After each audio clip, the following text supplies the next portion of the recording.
So this led us to think about, once we have an understanding from a spiritual, scriptural basis, that it's about what we do with all the gifts God gave us. And the question is, why is it then are we, as Christians, and let's be more narrow Orthodox Christians, not as generous as perhaps we should be if what hangs in the balance is all of eternity? So we actually now have hard data to look at. And it comes from what's known as the Science of Generosity Studies. In your materials, in the handout, I give you the link to the website so that you can actually pull this down. This is some of the most amazing research that has been done on the notion of generosity within the Christian church. And it's been done over a long period of time, huge number of people. It's actually centered at the University of Notre Dame.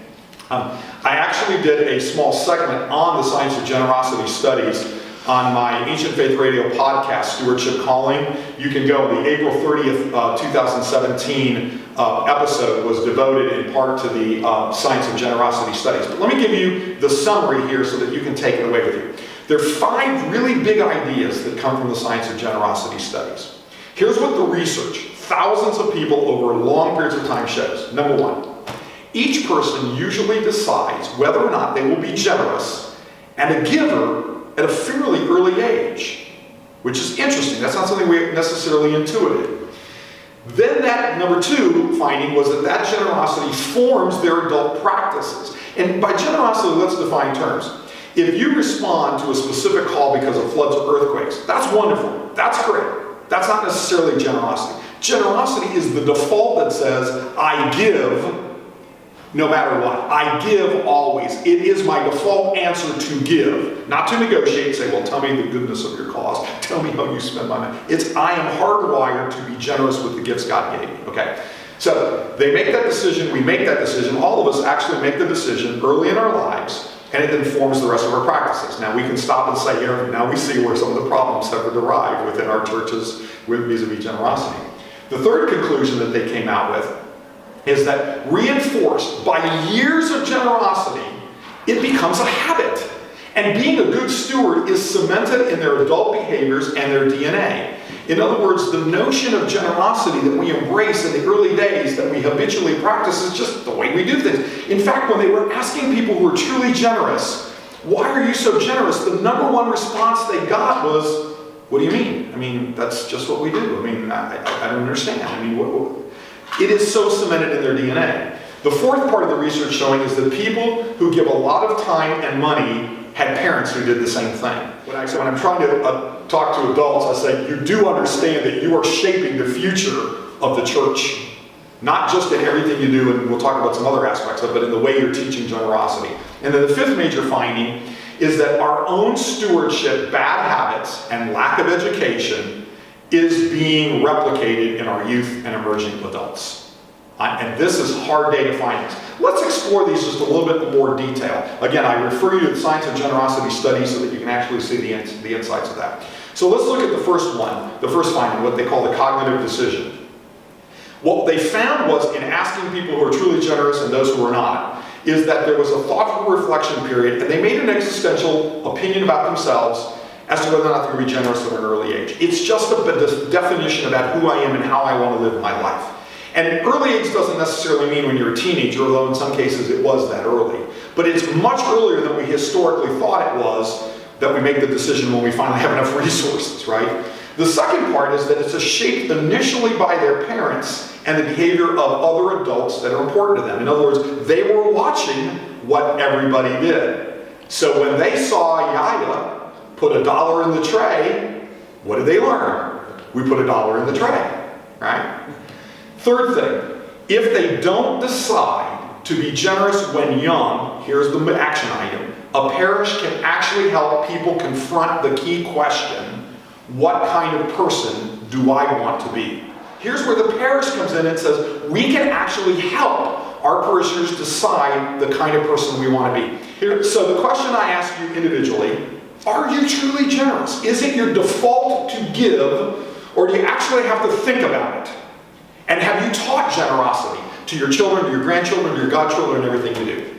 Second major conclusion, the routinization of giving.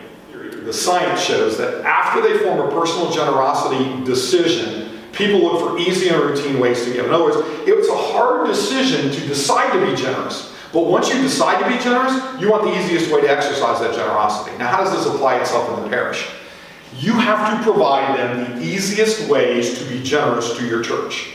So when it comes time to signing up to work on ministries, don't make it an ordeal. Don't make it difficult. Don't make it hard. When it comes time to raise money for whatever cause, don't make it difficult. If you don't have electronic giving, if you don't have electronic sign-up, if you don't have easy ways for people to embrace in the ministry of the church, you're not allowing them to practice that generosity in an easy, routine way. So you have to make it easy for them to do it. You should also have a standard donor giving timetable, a campaign, and a process including your youth. And when we get through the rest of the program, I'm actually going to give you one. It's not the Holy Grail, there are plenty of other ones. This one actually works, and it's a step-by-step process to build a campaign and to engage our youth. So does your parish facilitate easy giving? Think about it in the context of your parish.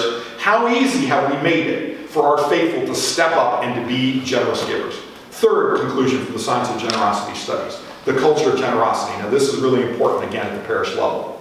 People model the behavior of their peers and those around them. The science has shown us we do model the behavior of people around us. So the moral of the story is that a parish needs to create and communicate a culture of generosity. And then social networks that support the generosity so that people can see themselves as part of a generous culture. Now let me put a parenthesis here. What do we normally communicate when we're communicating, whether it's ministry stewardship, whether it's time, talents, or treasure stewardship? We don't communicate an abundance and generosity. We have a problem. We have a challenge. We're not making our budget. We don't have enough people signing up to do this. We are actually communicating the wrong message, as opposed to communicating a message of abundance and generosity that in turn inspires people to be generous and to be more engaged in what we do. So it is really important that we think about what culture have we created in our parish organization. And people's giving is affected by those who they know and how generous they are. And you've actually seen this in the context. The science shows us if parents do a lousy job, more likely than not their kids will do a lousy job, and on it goes. Similarly, if kubati, if neighbors, if friends, if family members don't do it. So we have to create a different culture within our parishes. We have to encourage creative ways for youth to decide to be generous. That's when the decision is being made. So let me ask you the question. What are you doing in your parish to encourage your youth to make the existential decision to be generous in what they do? How are we challenging and encouraging our youth, starting with our own children, our grandchildren, our godchildren? Are we creating that culture of generosity? Here's the tough part. Some people are uncomfortable with this. It's been proven to make a difference. You have to get generous givers to talk, not brag, talk about the joy that giving brings them. I have seen people melt when somebody says, not, I gave X, but by virtue of the little I could give, and sometimes little was a lot, here's how this life got changed. Here's how this person was affected. Here's how this ministry was trajected.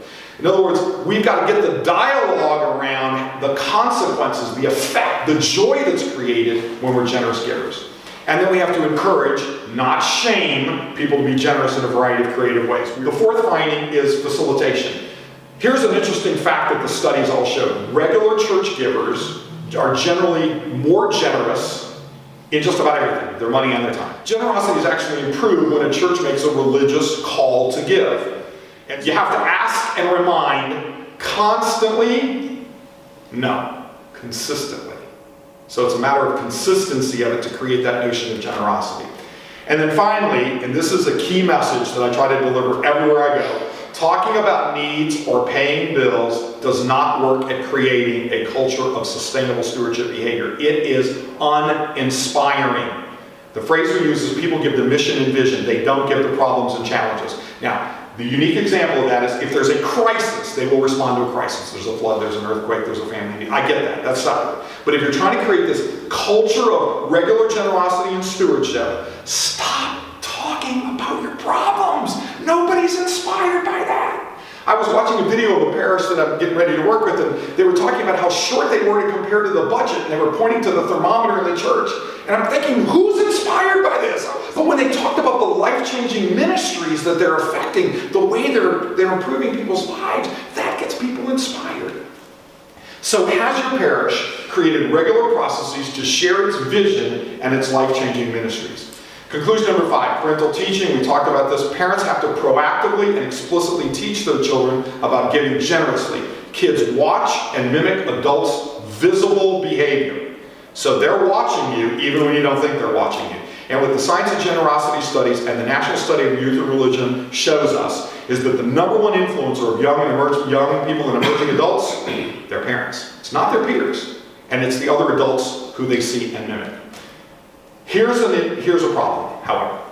Parents' generosity is usually invisible to the children. Think about this. How many times did your parents ever sit down and say, here's how much we give to the church, here's how much we give to charity, here's how much we give to this. And by the way, it's not just the money, it's here's how much our commitment. I mean, they can see if you show up to work in church on Sunday, but there's a lot of things that you may do that they don't see. And you almost never talk to them about the money aspect of it. That's wrong. You actually have to model that behavior and talk to them about that behavior. So has your parish created a social network of generosity, including your youth? And the final thing is the attitude of abundance. Parishes need to cultivate an attitude of abundance and gratitude, not scarcity, since most of us have plenty in our households. Think about this. Christ is talking to these people and they say, don't worry about the clothes you wear, don't worry about the food you eat. And you know, it occurred to me when I was listening to that passage once, I've never really worried about the clothes I wear or the food I eat, because we got plenty, right? But put it in the context of the time. The people he was talking to had to work all day long so they would have enough food to eat.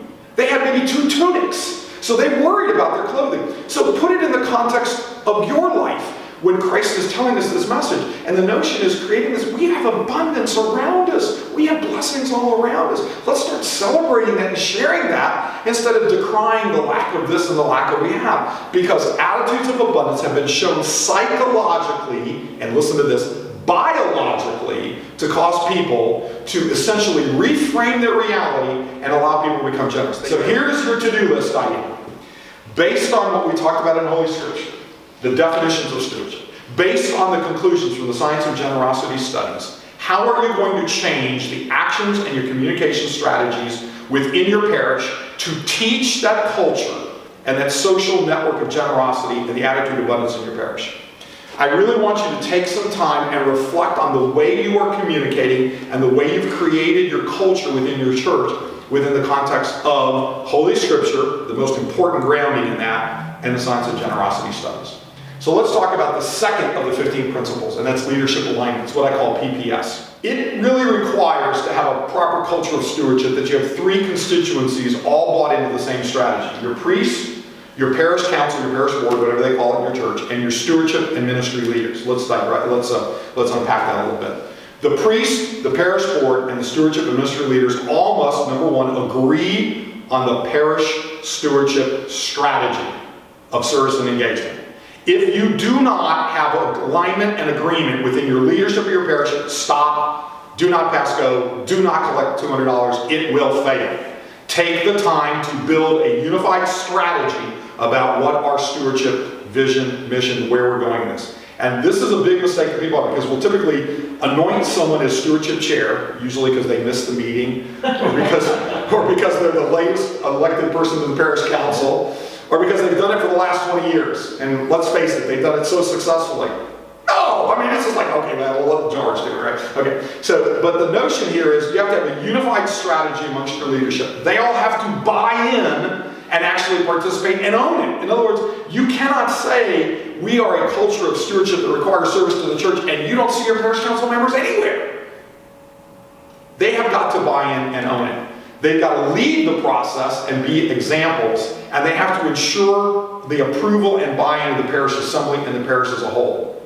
The leadership, from your priest to your parish council and board to your parish stewardship ministry leaders, all have to lead by example. People are watching them. When you look at the alignment, this has to be a critical part of the leadership culture in every leadership meeting. I would recommend that you begin every leadership meeting, whether it's a parish council meeting or a ministry or council ministry meeting, what is our mission? What is our vision? What is our culture of generosity and stewardship? Make sure that that is hardwired into the way they think and the way they approach it, reminding everybody of what we set out to accomplish. Now, this is very foreign to most of you. Most of you don't ever consider doing that in the context of your meetings, and therefore you get the results of not having done that in your parish, leadership examples, right? You should consider an annual leadership retreat to renew and recommit. In a couple of weeks, I'm going to be going up northeast to do one with the parish council, to just spend a weekend with them, challenging them in a variety of different ways. A lot of people out there willing to do and facilitate those kinds of things. A lot of content out there. We're going to talk about some phenomenal content that we have on our Metropolis Atlanta strategic planning portal that will assist you in that. And then the third element is to integrate your stewardship strategy with your parish's vision, mission, and core values. I'm doing a sleight of hand reference to our strategic planning process materials that are available to you. I'm going to give you a reference to them in a second. They're all available on Atlanta, or atlstrategicplan.org, on our portal on that. But your stewardship strategy has to be completely integrated with the mission and vision, the core values of the parish. When you do that, you will actually have leadership alignment around a culture of ministry. So the second step in this 15-step process is to ensure consensus alignment of all key leaders and stakeholders to your new stewardship program. The reason why this is in order, the first thing you have to do is understand what Scripture calls us in the way of stewards. You have to understand the science of what calls us to be stewards. Then you have to have alignment at the leadership level. And that's why these are steps 1 and step 2. So let's talk about step 3, tithing. Because the truth of the matter is, all of our problems, remember I said our big challenge is engagement, all of our problems is when we start talking about the fourth T, and by that I mean the tithe.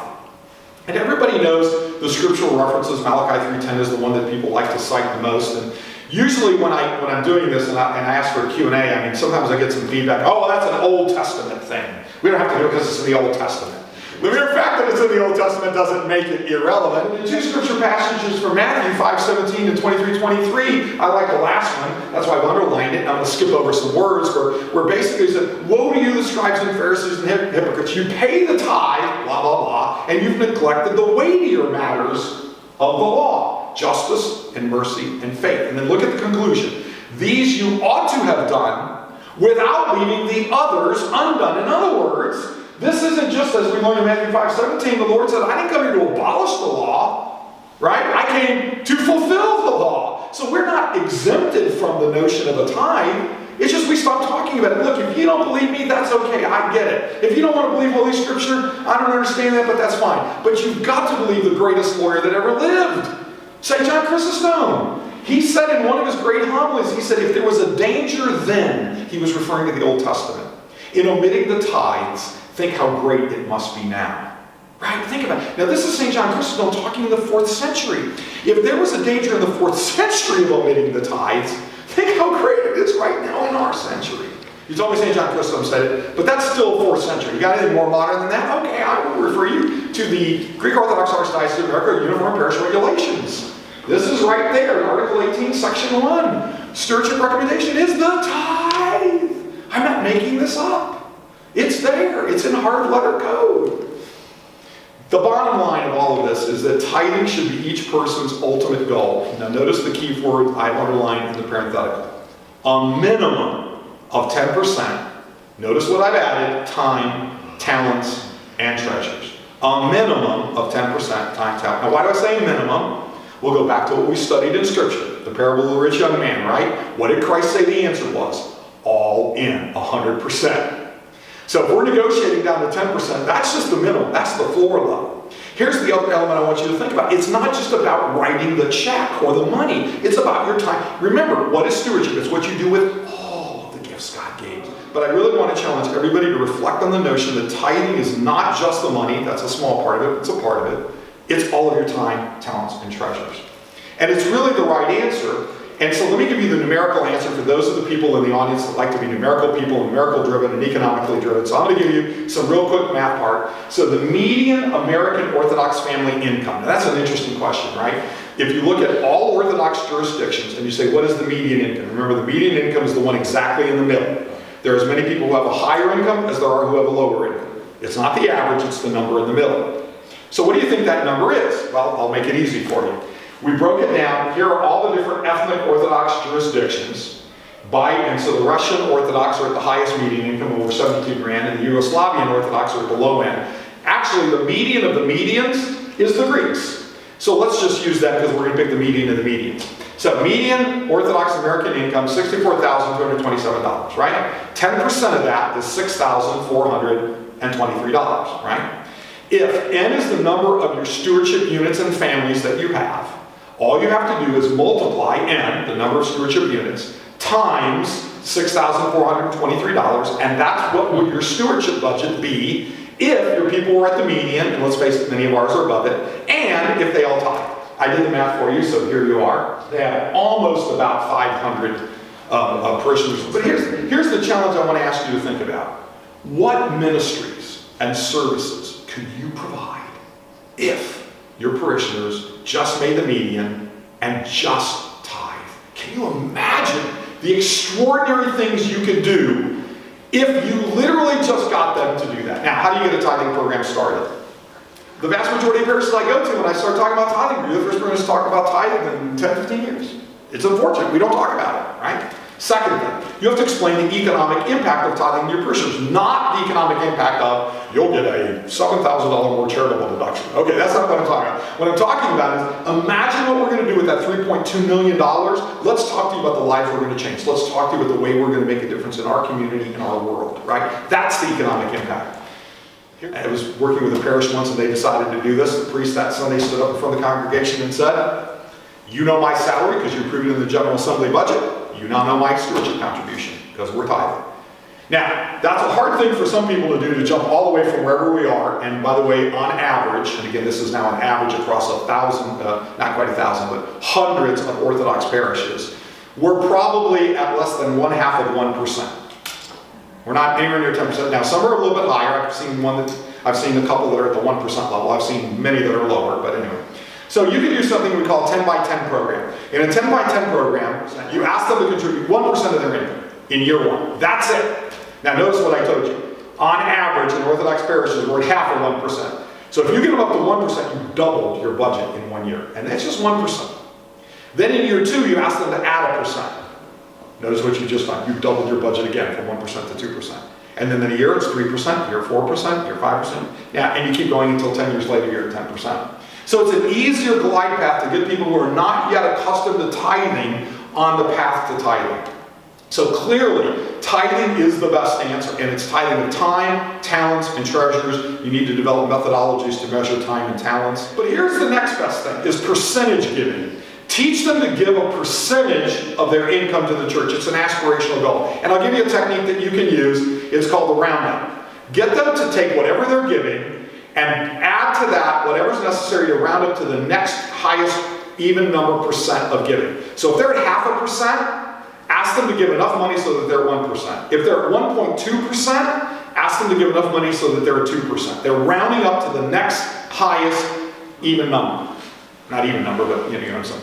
All right, so the point here is, and then you add a percent afterwards. So these are all techniques. Now, one last thing that I want to make sure you understand, because this is a pet peeve, so you'll excuse me in a moment of personal privilege. Average pledge numbers are misleading. They are irrelevant. Stop citing them. They are irrelevant. Okay, let me prove the point.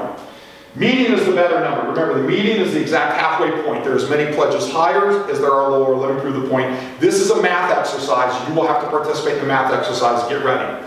We're creating a new church, and there are 3 stewards in our church. The first steward gives us $1. How much total have we raised? Say it out loud. $1. Very good. Okay, you guys are good. The second steward gives us $2.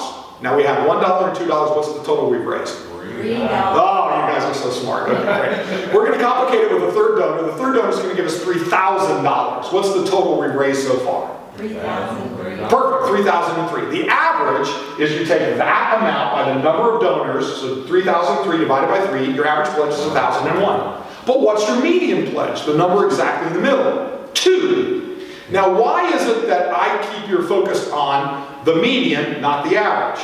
Because big donors always skew the averages. Every parish in the Orthodox world that I have ever worked with, hundreds of them now, always have, usually no more than a handful, but a handful or so, of very generous donors. The $3,000 level donors, actually some are much higher than that. That makes the average look really good, but guess what happens? Sometimes those people are going to die. Or sometimes they're going to move to Florida. And they will no longer be a part of your parish. So the point of the exercise is, many parishes build their budget, their plans around their average pledge, and then they're shocked when something dramatic happens and they don't achieve it, it's because their generous donor died or moved, or got disillusioned, or left the church, or whatever the case may be. Focus on your median pledge. Now, in a well-run church, you would have a bell curve distribution to where your average and your median would be the same, right? A perfect bell curve distribution. Here's the data I've accumulated for several hundred Orthodox parishes. Generally, within Orthodox parishes, our median is about 40 to 60% of our average. That's how far off we are. It should be 100%. They should be exactly the same. We're hitting about 50% in most parishes. You can measure your own. So the third tool that we're going to talk about today, or we talked about today, is beginning a tithing or percentage giving program in your parish. If you will, make sure they understand the spiritual foundation of stewardship and the science of generosity studies. If you will have alignment of your leadership, and if you will engage in a dialogue and embracing of tithing, you will transform your parish in ways that you have never seen transformable before. My suspicion is you've not done any of those three things yet. In most parishes I go, or they've done little bits and pieces of it, right? There's been an occasional homily here or there, and that's about it, right? So the point of the exercise is we're giving you some very concrete tools that are going to be the most transformational element of how you go about moving the dynamic of your parish. Let's go to principle number 4. It's what I call the W squared model, which stands for own the watch and you will own the wallet. Own the watch and you will own the wallet. We spend all of our times chasing the wallets. That's the wrong thing to chase. We need to chase the time. If you get people engaged, that's why I said, what's the key to today? Engagement. If you get people engaged sacramentally, liturgically, service-oriented, if you get them engaged in the church, the money falls. 100% of the time. You don't believe me? Let's look at the studies. There's hundreds of studies in this. I'm going to cite 3 of them. The study is in the bottom. I encourage you to look at that. First study. Here's the conclusion. People who are asked to give of their time before they're asked to donate money ultimately give more money to the charity. In this case, it was 49% more. Here's what they did. They took one group and they said, give money to this charity. They took another group and they said, give time to the charity. The people who gave of their time also ended up giving money, substantially more money than the people who were just asked to give money. Second study. Here's the direct conclusion. The likelihood of giving money to an organization is affected by an individual's involvement with the organization as a volunteer. Fast forwarding. The amount of time spent volunteering is positively correlated with the amount of money that is given by individuals. Now, one of the interesting sidelights of this study, it wasn't the focus of the study, but I put it parenthetically, is those who actively practice religion donated 92% more to charitable causes. So there's another thing, that's another byproduct. But here's the point. If you are engaged, you're far more likely to give of your money. It's not the money pitch that did it, it's the engagement pitch that did it. Third study that I'm citing, quote, church involvement is the strongest single predictor of giving. When they looked at all of the little metrics and all the data around how we can determine who's a giver and who's not a giver, their engagement and involvement in the church was the strongest single predictor. Higher levels of engagement, higher levels of giving. And it's not because we asked for money very effectively, because we didn't. It's because why? Look at it in this context. If you've ever been on a mission trip or seen a kid that came back from a mission trip or actually talked to somebody or listened to a talk about somebody that's been on a mission trip, their lives were transformed because they saw the need, they saw the benefit, they saw what they were able to do. And in the context of that moment, they became more committed to the exercise.